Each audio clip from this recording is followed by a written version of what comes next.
परिवर्तन नियम है जीवन का, स्वीकार इसे करना होगा। समय का चक्र चलता ही रहता, संग हमको भी चलना होगा।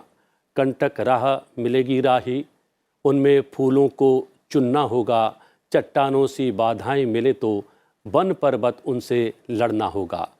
राह सरल हो या कठिन, हमको दृढ़ निश्चयी बनना होगा। लक्ष्य न हासिल हो जाए तब तक अडिग लक्ष्य पर टिकना होगा। जी हाँ, इसीलिए स्वामी विवेकानंद ने भी कहा था, उठो जागो और तब तक मत रुको जब तक लक्ष्य की प्राप्ति न हो जाए। हेलो इंडिया, मैं हूं प्रतिबिंब शर्मा।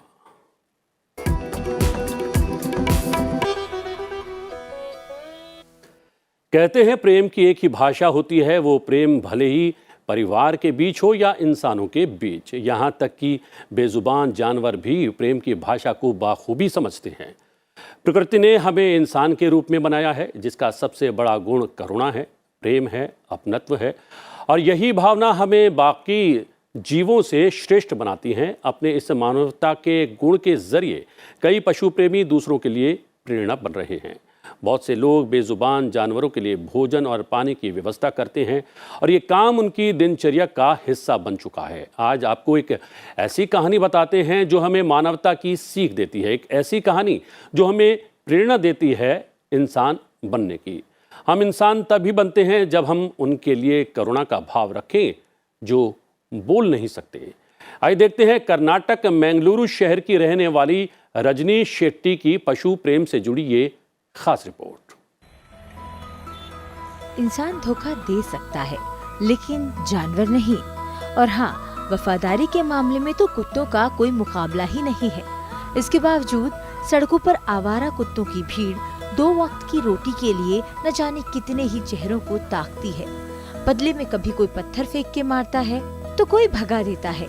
हालांकि कुछ लोग दया के साथ इनको खाने को कुछ दे देते हैं, लेकिन एक महिला है जो इन बेसहारा कुत्तों के लिए किसी मसीहा से कम नहीं है। वो 15 वर्षों से 800 से अधिक डॉग्स को हर दिन खाना खिला रही है।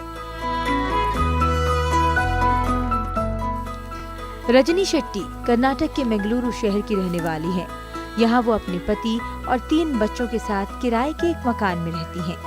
मैं 15 साल से डॉग को फीड कर रही हूँ। 2 डॉग से स्टार्ट किया था, आज 800 डॉग को फीड कर रही हूँ पब्लिक सपोर्ट के सहारे।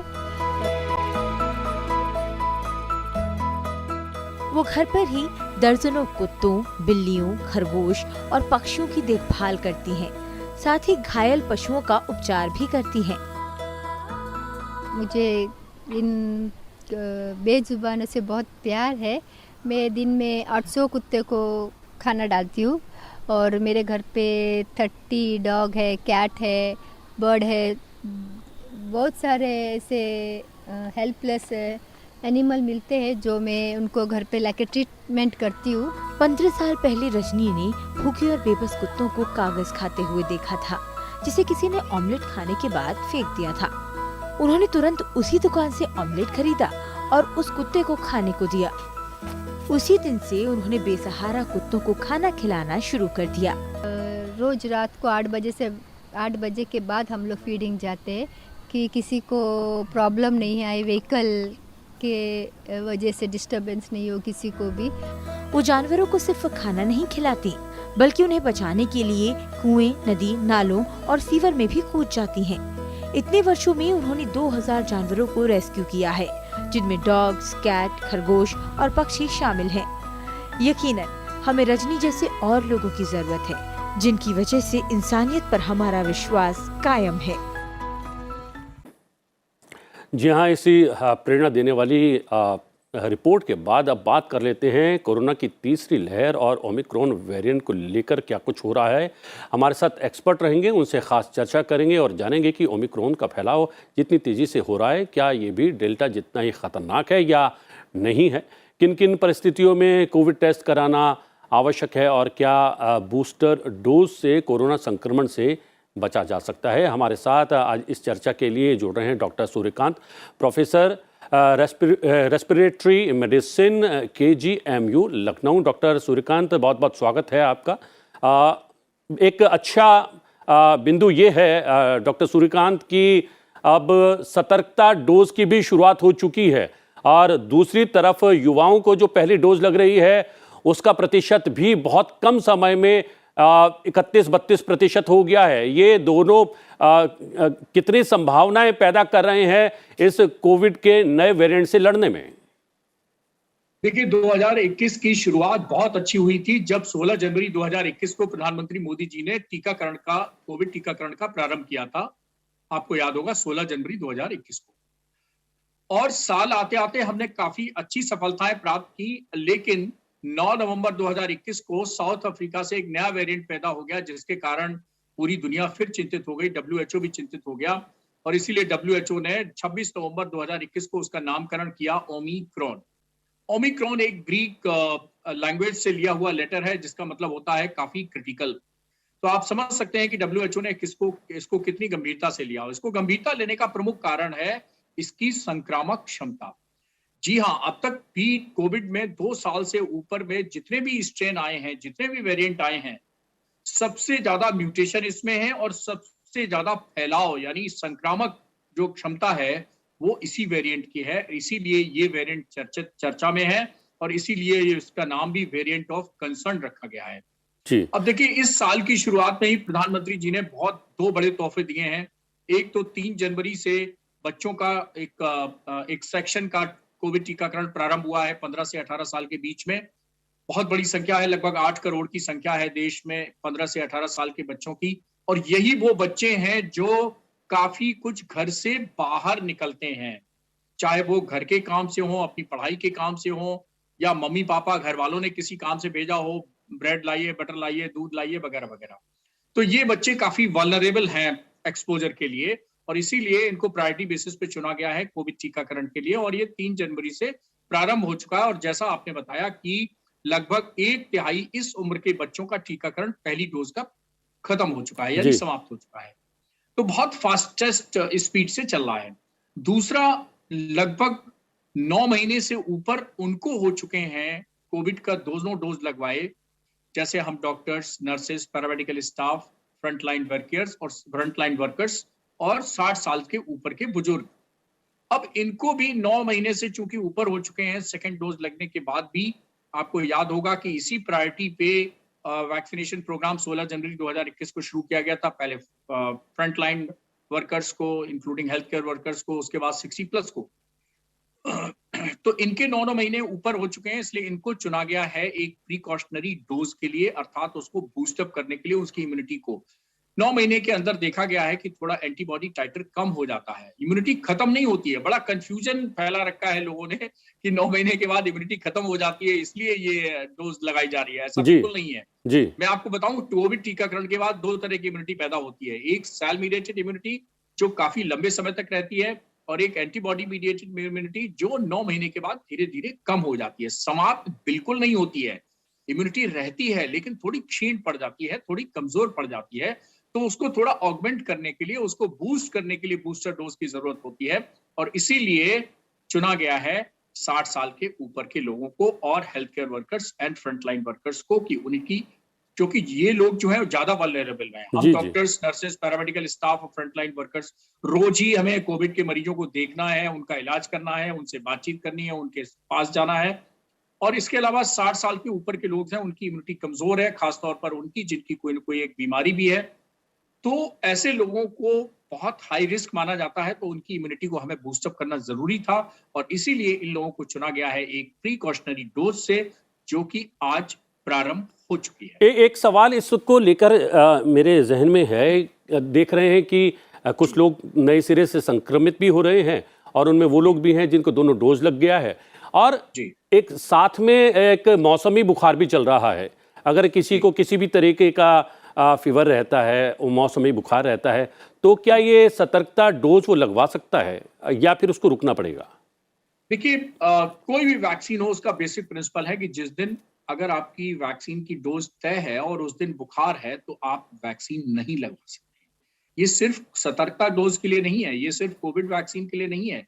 किसी भी वैक्सीनेशन प्रोग्राम का एक बेसिक प्रिंसिपल होता है कि मान लीजिए 10 जनवरी को आपको डोज लगनी थी और उस दिन आपको बुखार आ गया, तो आप कोविड वैक्सीनेशन या सतर्कता डोज या कोई भी वैक्सीन नहीं लगवाएंगे।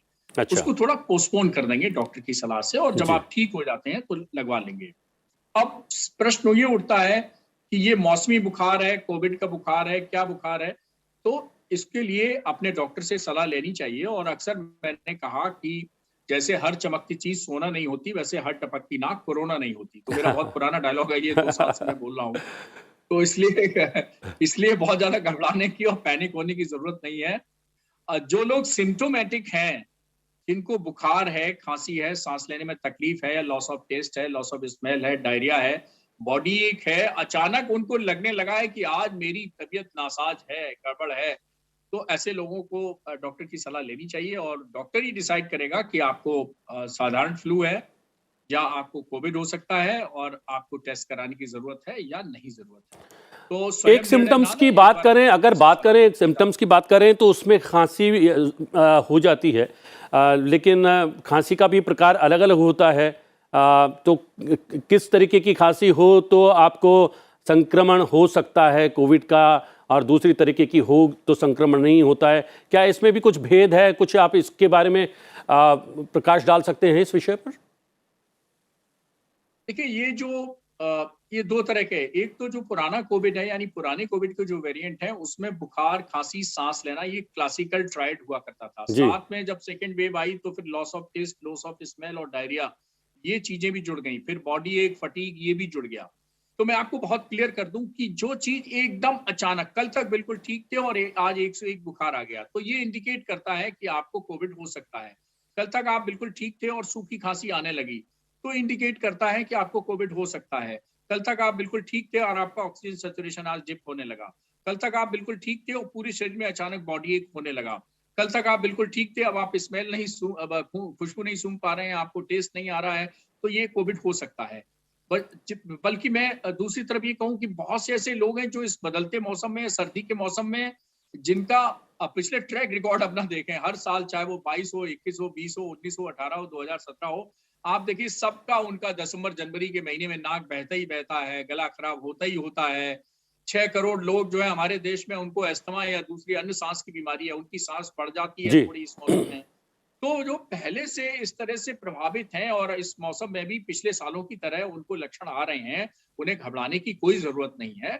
वो ऐसा लगता है कि उनकी पुरानी बीमारी ही उभर कर आ रही है इस मौसम के कारण। जी। लेकिन जो अचानक हो रहा है, सूखी खांसी अचानक, तेज बुखार अचानक, बॉडी एज अचानक, loss of taste, loss of smell अचानक, और डायरिया अचानक, ये अगर हो रहा है तो ये थोड़ी चिंता का विषय है और इसमें टेस्ट कराने की जरूरत है, डॉक्टर से कंसल्ट करने की जरूरत है। जी, आपने अब कहा ये कि जो ओमिक्रॉन, जी, जी, आपने कहा कि दो जो है बहुत पॉजिटिव चीज़ हुई हैं। एक तो सतर्कता डोज शुरू हो रही है वो, और युवाओं का वैक्सीनेशन बहुत तेज़ गति से चल रहा है।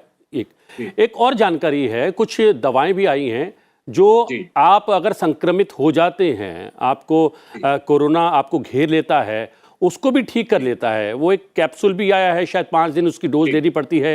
शायद उसकी अगर उसकी बात करें तो 35 रुपए का एक कैप्सूल है। क्या वो कारगर है, और कारगर है तो कितना जो है मेडिकल की दुकानों में वो उसकी उपलब्धता है, या फिर सरकारी या फिर अन्य अस्पतालों में उसका प्रयोग किया जा रहा है? देखिए, ऐसा है कि वो कैप्सूल सबको नहीं लेना है। 200 मिलीग्राम का कैप्सूल है, 4 कैप्सूल सुबह, 4 कैप्सूल शाम।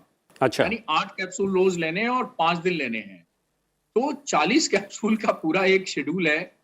थोड़ा कम्बरसम है, लेकिन सबको नहीं लेना है। मैं आपको बताऊं, जिनको एक तो एसिम्प्टोमेटिक, अब जैसे ओमिक्रॉन है, ये काफी कुछ केसेस में तो ऐसे ही आता है जैसे किसी घंटी बजी, आपने दरवाजा खोला, मेहमान आया, चाय पी और उसके बाद चला गया, नमस्ते करके विदा हो गया, जयराम जी की हो गई। जी। तो ओमिक्रॉन जो है काफी कुछ रोगियों में तो इसी तरह आ रहा है, बहुत छोटे मोटे माइनर सिम्टम्स करके आ रहा है। जिनको बुखार आ रहा है, खास तौर पर मैं उनको कहूंगा कि वो जरूर टेस्ट कराएं। अगर मान लीजिए जिनकी उम्र 60 साल से ऊपर है, जिनको कोई ना कोई एक कोमॉर्बिड कंडीशन है, चाहे वो डायबिटीज हो, हाइपरटेंशन हो, हार्ट डिजीज हो, क्रोनिक लंग डिजीज हो, क्रोनिक लिवर डिजीज हो, क्रोनिक किडनी डिजीज हो, या कैंसर हो, या और कोई क्रोनिक बीमारी हो, ऐसे लोग जो हैं उनको कहते हैं ना कि ओमिक्रॉन को संक्रामक क्षमता ज्यादा है, लेकिन मारक क्षमता या भयावहता उतनी ज्यादा नहीं है। लेकिन ये जो 60 साल के ऊपर खासतौर पर कोमॉर्बिडिटीज वाले रोगी हैं, इनको जरा सा मारक क्षमता वाला भी ओमिक्रॉन उनके लिए स्वास्थ्य के लिए एक चुनौती हो सकता है, उनके लिए घातक हो सकता है जी। तो उनके लिए ये खास तौर पर कैप्सूल आया है जो हम लोग डॉक्टर रिकमेंड करते हैं, और एविडेंस जो कहता है वो कहता है कि इससे 5 दिन के अंदर वायरस 100% नेगेटिव हो जाता है। नंबर एक बात जो अब तक के अध्ययन के सामने आई है। नंबर दूसरी बात, हॉस्पिटलाइजेशन जो रेट है वो काफी कम हो जाता है और इससे मॉर्टेलिटी भी कम हो जाती है जी। अब 5 दिन में अगर व्यक्ति नॉन इन्फेक्शियस हो जाता है, 100% वायरस फ्री हो जाता है, तो ये संक्रामकता को भी रोकता है, मतलब दूसरे लोग इससे संक्रमित नहीं हो पाएंगे और आपके अंदर जो गंभीर बीमारी होने की आशंका है वो भी नहीं हो पाएगी। तो 60 साल से ऊपर के लोग, गंभीर बीमारी से ग्रसित लोग, उनमें ये कैप्सूल दिया जा सकता है और हम लोग दे भी रहे हैं जी। आप लोग दे रहे हैं और दिया भी जा सकता है, लेकिन इसके बारे में लोगों तक जानकारी पहुंचे या ज्यादा जानकारी पहुंचे, उसके लिए भी कुछ करना चाहिए सरकार को, प्रशासन को। और आप जैसे लगातार सेवा में रत हैं कोविड-19 से प्रभावित मरीजों को। डॉक्टर सूर्यकांत और प्रतिबिंब जी तो कर ही रहे हैं, संसद टेलीविजन पे ये चर्चा ही इसीलिए हो रही है जी। सुबह सुबह का ये कार्यक्रम है, हम चाह रहे हैं कि लोगों में से थोड़ा सा भय और डर बाहर निकले, क्या कुछ हो सकता है, क्या कुछ हो रहा है, उसकी जानकारी उन तक जरूर पहुंचे। तो ये जो कैप्सूल है मोलनुपिरावीर के नाम से है और यूएस एफडीए से इसको अप्रूवल मिल चुका है, यूरोपियन मेडिकल एजेंसी से इसको अप्रूवल मिल चुका है, फिलीपींस, जापान जैसी कंट्री की जो रेगुलेटरी बॉडी है उनसे अप्रूवल मिल चुका है और हमारा भारत का जो drug controller general of India है उससे भी अप्रूवल मिल चुका है। लेकिन ये सब में नहीं, मैं फिर रिपीट कर रहा हूं, ये सबको नहीं लेना है। ये मोलनुपिरावीर कैप्सूल 200 मिलीग्राम का 4 सुबह 4 शाम 5 दिन तक लेना है। किसको लेना है? जो 60 साल से ऊपर के हैं, जो बुजुर्ग हैं या जो बीमार हैं, जिनको इम्यूनिटी कम है, जिनको ओमिक्रॉन से भी ज्यादा बीमारी होने का खतरा है या दूसरे वेरिएंट से भी इम्यूनिटी होने के कारण इनको सीवियर बीमारी होने का खतरा है, वो उनको लेना है। इसके साथ साथ हम लोग उत्तर प्रदेश में एक, हालांकि इंटरनेशनल और नेशनल प्रोटोकॉल नहीं है, लेकिन उत्तर प्रदेश की बड़ी चर्चा रही कि उत्तर प्रदेश ने पहली दूसरी कोविड को इतना बड़ा प्रदेश होते हुए भी, 24-25 करोड़ की जनसंख्या वाला प्रदेश होते हुए भी इतनी अच्छी कोविड कंट्रोल क्यों की। मैं आपको बताऊं, इंटरनेशनल एजेंसीज ने भी मेरा कई बार इंटरव्यू लिया है इस संबंध में और इसकी चर्चा हुई है पूरे देश दुनिया में। तो उत्तर प्रदेश में हम लोगों ने 6 अगस्त 2020 को आइवरमेक्टिन बेस्ड एक प्रोटोकॉल दिया था, जो माइल्ड डिजीज और एसिम्प्टोमेटिक डिजीज और प्रोफाइलेक्सिस के लिए भी हम लोगों ने इस्तेमाल किया था जी। हेल्थ केयर वर्कर ने भी और परिवार के वे सदस्य जिनके घर में कोई कोविड का मरीज था, तो फैमिली कांटेक्ट के लिए और डॉक्टर्स, हेल्थ केयर वर्कर्स के लिए प्रोफाइलेक्सिस दी हम लोगों ने आइवरमेक्टिन की, और ट्रीटमेंट भी माइल्ड केसेस का किया। तो उसके काफी अच्छे परिणाम आए हैं। और दूसरा, अभी 3rd वेव के लिए फिर प्रोटोकॉल, अभी 3-4 दिन पहले ही हमारी एक्सपर्ट्स की मीटिंग थी, मैं भी उसमें एक्सपर्ट हूं, तो हम लोगों ने फाइनलाइज किया है, बहुत जल्दी फिर आने वाला है। तो उत्तर प्रदेश का जो एक्सपीरियंस है, उत्तर प्रदेश को आप एक प्रदेश मत मानिए, भारत का सबसे बड़ा प्रदेश मत मानिए, दुनिया का 5वें नंबर का सबसे बड़ा देश है, उसका बहुत बड़ा अनुभव है, वो भी हम लोग उत्तर प्रदेश में एक जी, ब्राजील के समान एक पूरा देश है उत्तर प्रदेश। और आपने समय निकाला और बहुत सारी अच्छी बातें कही। अच्छी बातें करनी इसलिए भी आवश्यक है कि इम्यूनिटी कहीं ना कहीं बूस्ट होनी चाहिए। हम लगातार जो है नेगेटिव बात करेंगे तो इम्यूनिटी हमारी कमज़ोर होगी और उससे कोई भी जो है संक्रमण हमें घेर सकता है। आपने समय निकाला डॉक्टर सूर्यकांत, बहुत बहुत धन्यवाद। Thank you very much. Doctor Suryakant, professor respiratory medicine, KGMU Lucknow, हमसे बातचीत कर रहे थे। सर्दियों के मौसम और कड़ाके की ठंड के बीच जब लोग घरों के अंदर बैठे हैं, उस समय खून जमा देने वाले तापमान के बीच हमारे जाबाज सैनिक देश की सुरक्षा के लिए सरहदों में तैनात हैं। कड़ाके की ठंड में भी सरहद पर तैनात सैनिकों का जोश कम नहीं हुआ है। ये सैनिक बर्फ से ढकी चादर के बीच गोरखा खुकरी नृत्य करते देखे गए हैं। बर्फबारी के बीच जवानों के खुकरी नृत्य का वीडियो सोशल मीडिया पर भी जमकर वायरल हुआ है। जिसने भी ये वीडियो देखा, सैनिकों के जज्बे के आगे उसका सर झुक गया। ब्रेक पर जाते जाते आपको भी दिखाते हैं जवानों के वायरल वीडियो की झलक। आप बने रहिए हमारे साथ। ब्रेक के बाद आपको बताएंगे आज के दिन से जुड़ा इतिहास।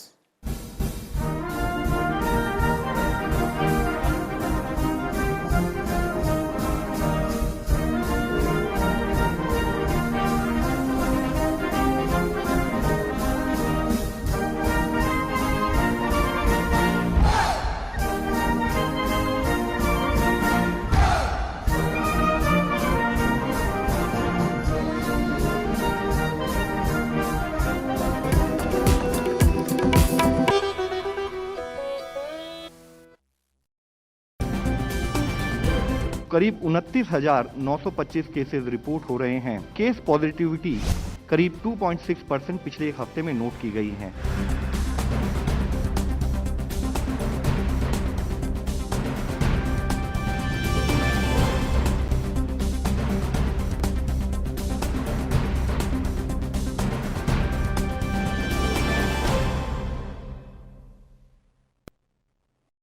फैसले जो बन जाए हकीकत, फैसले जो बन जाए नसीहत, फैसले जो आपका जीवन बदल दे, फैसले जो आपको दे बेहतर कल। कैबिनेट के फैसलों की सही तस्वीर कैबिनेट दिस वीक, गुरुवार रात 8:30 बजे सिर्फ संसद टीवी पर।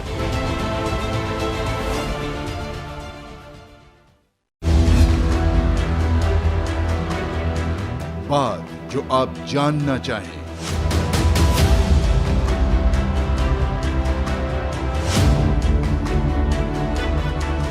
बात जो आप सुनना चाहें, लोकतंत्र से जुड़ी हर वो खबर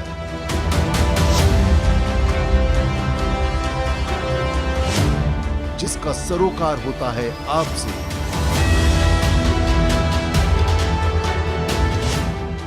लोकतंत्र राउंड अप।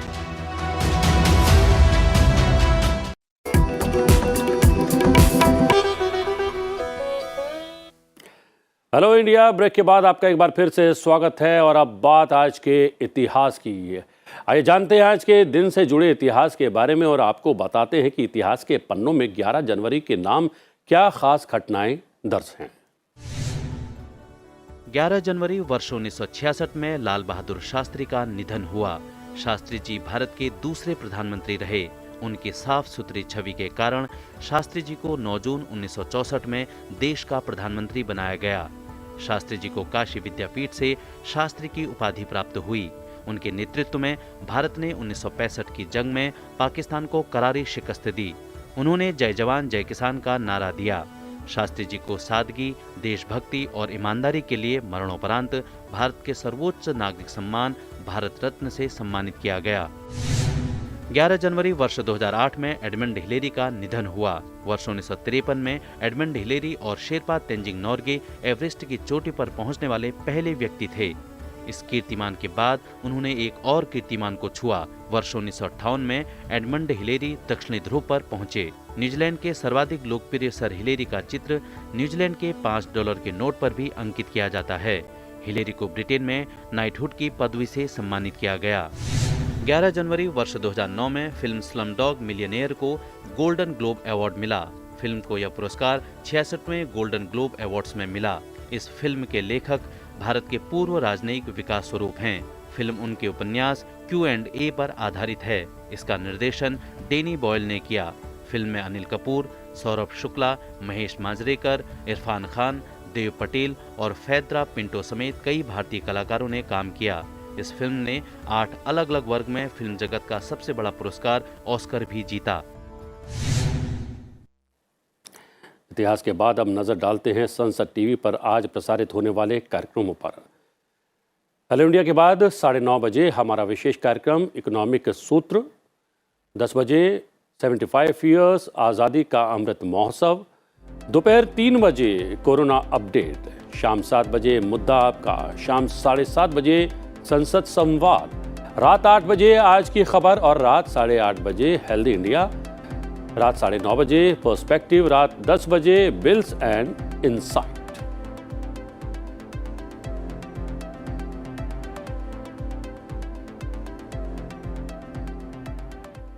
और अब वक्त है आज के कलाकार का। चलते चलते आपको छोड़े जाते हैं कर्नाटक संगीत की ख्याति इनाम गायिका सुधा रघु रामन की एक खूबसूरत प्रस्तुति के साथ।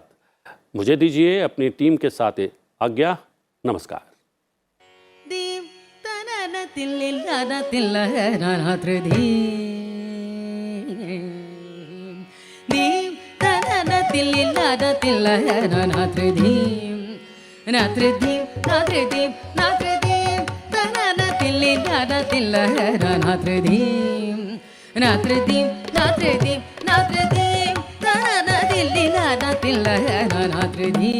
Notre Dame,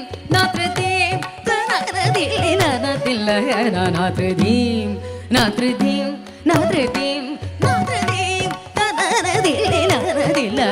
नात्रदीम नात्रदीम नात्रदीम नात्रदीम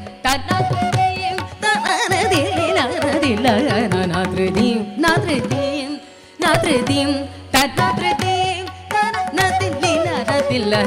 नात्रदीम नात्रदीम नात्रदीम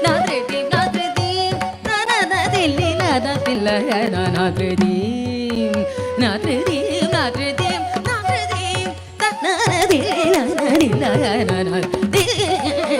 नात्रदीम